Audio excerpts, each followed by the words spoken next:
윤석열 대통령이 보여주고 있는 탄핵 심판을 좀 지연시키려는 모습, 이건 좀 실망감을 주고 있는 것 같아요. 그러다 보니까 헌법재판소에서 지난 16일부터 계속해서 서류를 전달하려고 시도를 했는데 뭐 인편으로 보내도 안 되고 우편도 안 되니까 이제 송달로 간주를 하겠다라고 얘기를 했습니다. 근데 듣기로는 어제 뭐 본인은 변호인단은 아니고 변호인단 구성을 돕고 있는 석동현 변호사 얘기로는 아직까지는 구성이 완료가 안 된 것 같아요. 그리고 탄핵 심판과 또 이제 내란죄 혐의 수사 변호인은 또 달리 구성한다고 하니까 더 어려운 상황인 것 같다는 생각이 드는데, 구전의 변호사가 서초동 이제 법조계 얘기 좀 들어보시면 실제로 좀 변호인이 선임이 안 되는 그런 상황이라고 하나요? 저도 이쪽 저쪽 듣기에는 구성이 잘 안 된다라고 들었어요. 예. 왜 그런 걸까요? 박근혜 전 대통령 때는 뭐 그렇게까지 구성이 안 되고 그러진 않았었거든요. 일단 내란이라는 게 국민과 국가를 상대로 한 범죄라는 굉장히 이제 그 타이틀 자체가 뭐 엄중하고 무거운 타이틀이고, 그 안에서 군인이 국회로 출동해서 어떤 행동을 했는지를 우리가 TV 화면으로 다 봤잖아요. 네. 저거에 대해서는 변호사로서는 이제 이런 생각이 들어요. 이게 지금 들어가가지고 내가 역할을 할 수 있겠는가, 이걸 처음으로 봐요. 어떤 사건이든 일반 사건이든. 그러니까 저도 그렇고 대부분의 변호사님들이 그럴 텐데 어떠한 범죄더라도 변호인의 조력을 받을 권리는 있다. 예. 근데 그것만 가지고 무조건 제가 할게요, 이게 이렇게 되지는 않고 그 안에서 내가 역할을 할 수 있겠는가, 그리고 의뢰인하고 소통이 되는가. 만약에 저 같은 경우에도 의뢰인이 저한테 진실을 털어놓지 않으면 저는 사건을 맡지 않거든요.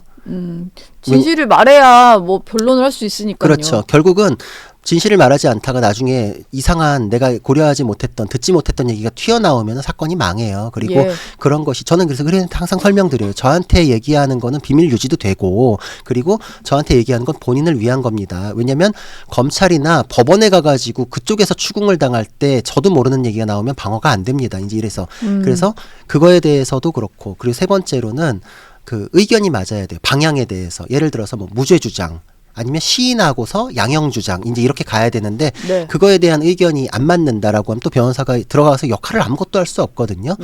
어디에서 지금 변호사님들이 뭐 마음에 걸려가지고 이제 수임이 안 되는지는 모르겠으나 거기에서 분명히 한 3단계 정도 안에서는 뭔가 뜻이 잘 안 맞는 것 같은 생각이 들어요. 그리고 헌법재판에 대해서는 경험이 많으신 헌법재판에 대해서 뭐 연구관 출신이나 이런 분들, 그리고 이제 그 내란죄에 관련해 가지고는 형사 사건 경험이 많은 분들, 이렇게 이제 구분해야 되는데, 그러면은 인력도 이게 다 뭐 2배로 이제 모아야 되니까 그런 부분에서도 이제 어려움이 있고, 지금 대통령께서 특히 이제 그 석동현 변호사의 입을 통해서 나오는 내용은 사건 전반을 굉장히 클리어하게 설명하는 내용은 아니에요. 사실 그 부분에서 다른 변호사님들이 저 말만 듣고서 내가 참여하기가 좀 이게 부족한데 라는 생각이 들 법하다. 왜냐면은 2시간짜리 내란이 어딨냐 뭐 이러지만 그건 결과론적이고, 사실 몇 시간까지 갈 수는 없었잖아요. 뭐 알 수 없는 거잖아요. 거기서 이제 계엄 해제 요구가 그때 2시간 만에 있었으니까 그렇게 된 거고.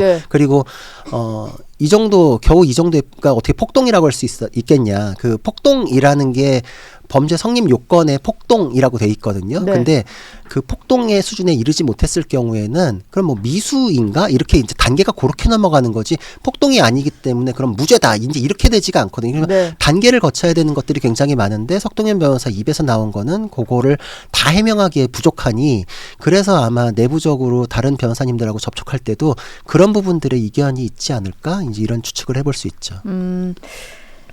이건 뭐 저희가 확인한 내용은 아닙니다만 민주당 장경태 의원이 어제 국회에서 기자회견까지 열어서 좀 주장한 내용이라 좀 여쭤보려고 하는데요. 계엄 선포 당일에 김건희 여사가 강남구에 있는 성형외과를 방문했다. 근데 그 성형외과 원장이 지금 대통령 자문위를 맡고 있는 의사다, 뭐 이런 얘기예요. 근데 계엄 선포 당일에 가면 안 되는 이유는 잘 모르겠고 병원을 가면 안 되는지도 잘 모르겠습니다만 일단 뭔가 문제가 있는 것처럼 주장을 하고 있긴 합니다. 장경태 의원이. 근데 실제로 갔는지 안 갔는지 뭐 의사도 답변을 하고 있지 않기 때문에 확인은 안 됐는데, 이런 식의 좀 의혹 제기와 해명 요구는 좀 어서 많이 보던 느낌 같기는 해요. 그렇죠. 예. 그 뭐 기시감이 좀 드네요. 세월호 네. 7시간 미래설? 뭐 청와대에 무슨 그 거울방이 있었다. 거울의 방이 네. 있었다 그러고 뭐 굿도했다 그러고 비아그라가 나왔다는 등 뭐 별의별 얘기 다 있었잖아요. 그때 관련돼서 언급됐던 사람들은 완전 인격 말살을 당했는데 그 이후에 다 거짓말로 밝혀진 것들이 태반이었고 그거에 예. 대해서 누가 뭐 사과라도 하거나 책임지거나 이랬나요? 지금은 이 상황에서 어떻게든 땔감을 더 집어넣어가지고 광풍을 만들어야 되는데 세세하게 하나하나 따지지도 못하는 상황을 만들어야지 휩쓸고 넘어가 버리는데 라는 네. 의도가 너무 보이는 거죠. 예. 지금 하나하나 따지고 논리를 하고 이럴 겨를이 없어요. 아까도 얘기했지만 이재명 대표의 사법 리스크는 지금 시간이 정해져 있기 때문에 네. 여기서 국민들을 어떻게든 분노를 자극해가지고 더 나오세요. 그래서 광장에서 그냥 그 열기로 다 녹여버리겠다, 불태워버리겠다. 예전에 뭐 민주당이 하던 표현이잖아요. 뭐 촛불로 불태워버린다 그랬나? 이제 그랬는데 지금 생각보다 국민들께서 경험치가 있다 보니까 탄핵 두 번째에 대해서는 굉장히 조심스럽게 우리가 이성을 가지고 하나하나 판단해 봅시다. 이제 가는 거예요. 저도 그 지금 벌어지는 일들에 대해서 뭐 법적으로 따져야 된다라는 거지 그거에 대해서 뭐 결백이다, 옹호한다 이런 얘기 한 번도 해본 적이 없잖아요. 예. 저는 성립 가능성에 대해서도 생각을 하고 있고 그런 발언도 여러 번 하는데 그거를 따지는 것조차 못하게 하려고 그러고 그 상황에서 법안이나 이런 거에 대해서는 뭐 내란 공범이라는 얘기가 막 횡행해요. 국회에서도. 김용민 의원은 국내의 의원들이 뭐라고 얘기하면은 입 다물게 만들라고 내란 공범들이 어디서 이렇게 막 호통치더라고요. 네. 무슨 옛날 조선시대에 무슨 사또 만난 것 같은 느낌이었는데 어디서 감히 뭐 이런 그런 식으로 했더라고요. 그래서 예.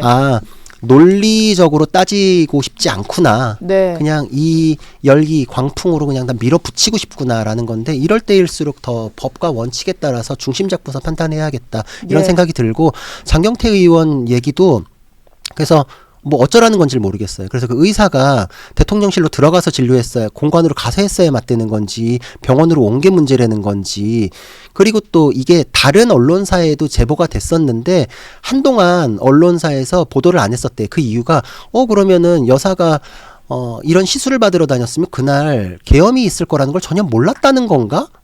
라는 쪽으로 생각이 될 수 있잖아요. 네. 그래서 이걸 도대체 어느 쪽으로 뭐라고 해석해서 꼭지를 잡아야 되는 건지 자체를 모르겠다라고 해서 그 언론 방세에서 굉장히 보도를 보류했던 경우들이 많다고 들었어요. 네. 지금 이게 뭐 어느 쪽으로 해석되는 얘기인지 예. 뭐가 문제라는 건지도 모르는데 일단 그러니까. 터뜨려보고 본 거는 장경태 의원이 그래서 뭐 어쩌라는 건지에 대해서 추가적으로 좀 얘기를 하셨으면 좋겠어요. 뭐 이게 뭐가 문제라는 건지. 예, 어느 측면에서 문제라는 건지 예. 그리고 예전에 그 박근혜 대통령 탄핵 시절에 그거랑 굉장히 기시감이 드는 건 맞잖아요. 네. 뭐 그런 것도 원하십니까? 한번 그것도 대놓고 물어봤으면 좋겠어요.